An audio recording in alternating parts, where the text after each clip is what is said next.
दोस्तों, आज की कहानी है। अम्मा, आपने घर का आधा हिस्सा मुझे नहीं दिया तो मैं आपसे कोई शब्द नहीं रखूंगी। दोस्तों, कहानी शुरू करने से पहले अगर आपने चैनल को सब्सक्राइब नहीं किया हो तो कर लीजिए ताकि आपके पास पहुंच सके हर नया वीडियो। सुधा, आज तुमने 4 दिन से अम्मा जी से बात नहीं की और यहाँ तक जब उन्होंने फोन किया तब भी तुमने उठाना उचित नहीं समझा। क्यों कर रही हो तुम ऐसा? अम्मा जी बहुत ज्यादा परेशान हो रही हैं तुम्हारी बेरुखी को लेकर। वसुधा ने छोटी बहन सुधा का फोन करते ही उससे उलाहना भरे स्वर में कहा, वसुधा जीजी नहीं बात करनी मुझको अम्मा जी से। सुधा बिना कुछ सोचे समझे सिनसिनाते हुए बोली, लेकिन सुधा आखिर बात क्या है? मेरी तो कुछ भी समझ में नहीं आ रहा। अम्मा जी भी नहीं कुछ बता रही। तुम ही बताओ कि आखिर क्या बात है? क्यों तुम बात नहीं कर रही उनसे और क्यों वह इतना परेशान है? जबकि पहले तो तुम अम्मा जी से एक दिन भी बिना बात किए नहीं रह पाती थी। अब अचानक इतनी बेरुखी? वसुधा ने अपनी माँ और छोटी बहन के बीच के अनबोले को समझना सा। जीजी तब की बात और थी, और जब माँ ही दोनों बहनों में भेदभाव करे तो गुस्सा तो आना ही स्वाभाविक ही है। सुधा ने बहुत ही रूखेपन से जवाब दिया, क्या कह रही हो तुम?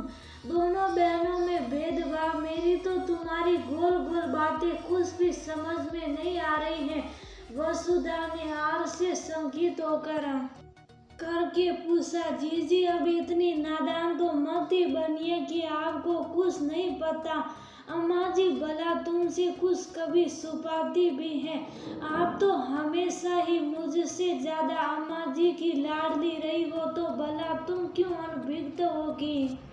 सुधा के शब्दों में अपनी माँ और बहन दोनों के लिए ही रोष सलग रहा था। सुधा, आखिर तुम ऐसी बातें क्यों कर रही हो? भला माँ अपने बच्चों के बीच कहाँ भेदभाव कर सकती हैं? यकीन मानो मेरा कि अम्मा जी तुमको भी उतना ही प्यार और स्नेह देती हैं। बस मेरी परिस्थितियाँ कुछ बिगड़ गई तो मुझको मजबूरी में अम्मा जी के पास ही रहना पड़ रहा है। वसुधा कुछ रुआसी सी हो गई, लेकिन जीजी अगर ऐसी ही बात है तो जब मैंने अम्मा जी से घर का आधा हिस्सा मांगा तो उन्होंने साफ मना क्यों कर दिया? जबकि आप तो अम्मा जी के साथ ही रहती हो और आपका पूरा खर्चा भी अम्मा जी ही उठाती हैं, तो क्या उनका सारा फर्ज एक ही बेटी के प्रति बनता है? सुधा जैसे जहर बुझे तीर छोड़ रही थी। अच्छा, तुमने अम्मा जी से घर का आधा हिस्सा मांगा, तभी 2 दिन से बड़ी उदास उदास सी नजर आ रही है। मैंने उनसे बहुत पूछा, लेकिन उन्होंने सिर्फ इतना ही बताया कि तुमने 2 दिन ना तो उनसे बात की और ना ही उनका फोन उठाया। लेकिन सुधा, तुमको अचानक घर के आधे हिस्से की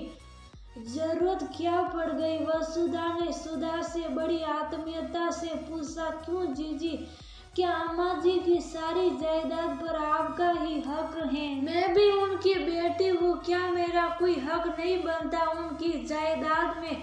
सुधा चिढ़कर बोली, जबकि जायदाद के नाम पर उसकी माँ के पास सिर्फ एक घर ही था।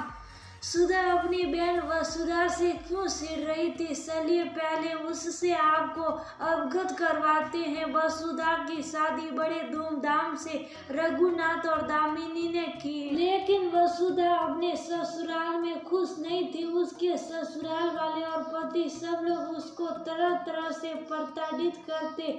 एक दिन उसके पति ने गुस्से में आकर वसुधा को जीने से धक्का दे दिया। वसुधा के बहुत ज्यादा चोट लग गई। आखिरकार तंग आकर उसको दामिनी और रघुनाथ अपने साथ ले आए, लेकिन वसुधा के पैर में पता नहीं लोहा लग गया या कुछ और कि उसके पैर में सेप्टिक हो गया और उसका पैर काटना पड़ गया। उसके पति ने उसको तलाक का नोटिस भेज दिया।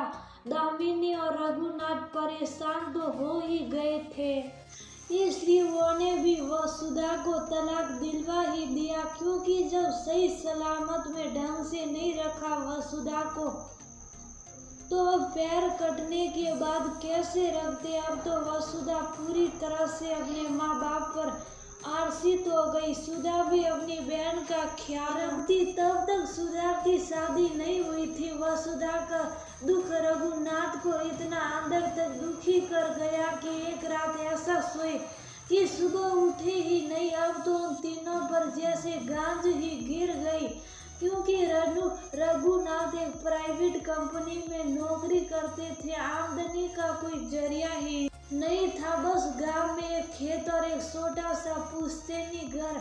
उस समय दामिनी ने किसी तरह से खुद को संभाला और घर का ऊपरी हिस्सा किराए पर उठा दिया। वसुधा घर पर ही बैठे बैठे साड़ी में फॉल लगाने का काम करने लगी। दामिनी ने गांव का खेत बेचकर सुधा की शादी ठीक ठाक घर में कर दी। सुधा अपने ससुराल में खुश थी और वसुधा और दामिनी का खर्च उसके किराए से और वसुधा के फॉल आदि लगाने से चलने लगा। सुधा के ससुराल सपन थी और शादी के बाद उसके व्यवहार और रहन सहन में बहुत बदलाव आने लगा। वह धीरे धीरे अपनी माँ और बहन को ही तुच्छ समझने लगी। खास करके वसुधा तो उसको अपनी आंखों का कांटा ही लगने लगी, क्योंकि उसके मन में कहीं ना कहीं लालच का समावेश सा होने लगा। वो हमेशा यही सोचती थी कि कहीं दामिनी अपना घर बार सब कुछ वसुधा के नाम ही ना कर दे, तब तो वह उस संपत्ति से वंचित रह जाएगी। अब जो बहन उसको बड़ी प्यारी लगती थी वह उसकी आंखों में खटकने लगी और इसीलिए उसने अपनी माँ से घर का आधा हिस्सा अपने नाम करने के लिए कहा था। और इसके विपरीत उसका पति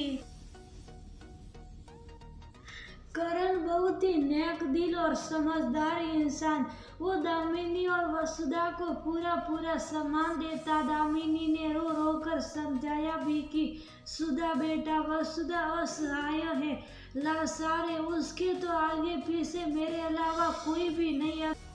नाम कर दूंगी तो वह बेचारी कैसे काम चलाएगी, कैसे और किसके सहारे जिंदगी जिएगी अपनी।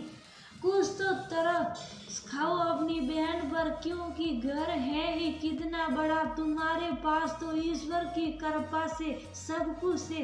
अगर उसके पास ये घर रहेगा वो किराए से ही काम चला लेगी, वरना तो वो किसके सहारे जिएगी। तो फिर ठीक है, आप अब अपनी बड़ी बेटिया से ही समझ रखिए। समझ लीजिए कि आपकी छोटी बेटिया मर गई।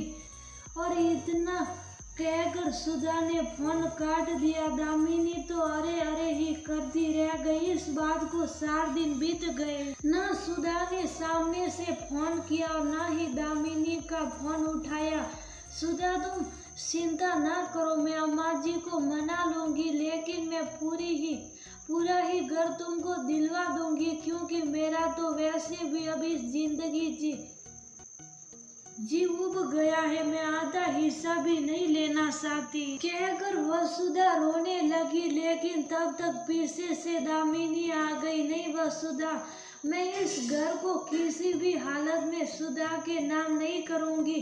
इस घर पर सिर्फ और सिर्फ तुम्हारा अधिकार रहेगा। अगर सुधा हमसे संबंध नहीं रखना चाहती तो कोई बात नहीं, मैं समझूंगी कि भगवान ने मुझको एक ही बेटी दी थी। आज मुझको सचमुच अपनी कोख पर शर्म आ रही है, जिसने सुधा जैसी लालची बेटी को जन्म दिया। और हाँ वसुधा, तू भी कान खोलकर सुन ले, आज के बाद इस घर के टुकड़े करने के लिए नहीं कहेगी तू, वरना मेरा मरा मुंह देखेगी तू। ये कहकर दामिनी रोने लगी। अम्मा जी, आप ऐसी बातें मत करिए और रोइए भी मत, आप देखिएगा कि सब ठीक हो जाएगा।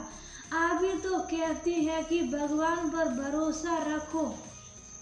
वो सब ठीक करेगा, ये कहकर वसुधा भी दामिनी के आंसू पोंछते पोंछते उसके सिपक कर रोने लगी। अभी वह दोनों माँ बेटी रो ही रही थी कि तुरंत फोन की घंटी गनगना उठी। वसुधा ने देखा तो फोन सुधा के पति करण का था। सॉरी अम्मा जी, अभी जब मैं दुकान से आया तो मैंने सुधा की वसुधा जीजी के साथ हो रही बातचीत को सुन लिया। मुझको तो सचमुच विश्वास ही नहीं हो रहा कि सुधा इतना ज्यादा लालच में कैसे गिर सकती है कि वह अपनी लाचार बहन की ही दुश्मन बन बैठी। मैं सुधा की तरफ से आप दोनों से ही हाथ जोड़कर माफी मांग रहा हूँ और यकीन मानिए कि हमको आप लोगों से कोई हिस्सा नहीं चाहिए, क्योंकि ईश्वर ने हम लोगों की सब कुछ दिया है। और हाँ, लीजिए आप सुधा से भी बात कर लीजिए। सुधा के पति ने शर्मिंदा होकर कहा, हेलो अम्मा जी, मुझको माफ कर दीजिए। पता नहीं किस लालच के वशीभूत होकर मैंने आप दोनों से इतना कुछ कह डाला।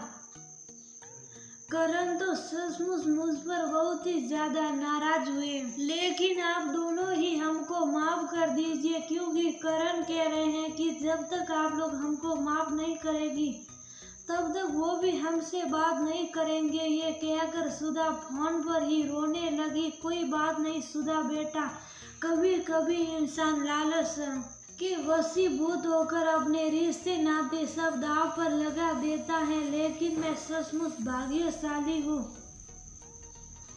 जो मुझको बिल्कुल बेटे के समान करण के रूप में दामाद मिला, जिसने सब बातों को संभाल लिया। इतना कहकर दामिनी ने फोन रख दिया और तुरंत ही वकील बुलाकर घर वसुधा के नाम कर दिया, क्योंकि वह बिल्कुल नहीं चाहती थी कि उनके जाने के बाद वसुधा को अपनी जिंदगी जीने के लिए दुखों को न उठाना पड़े।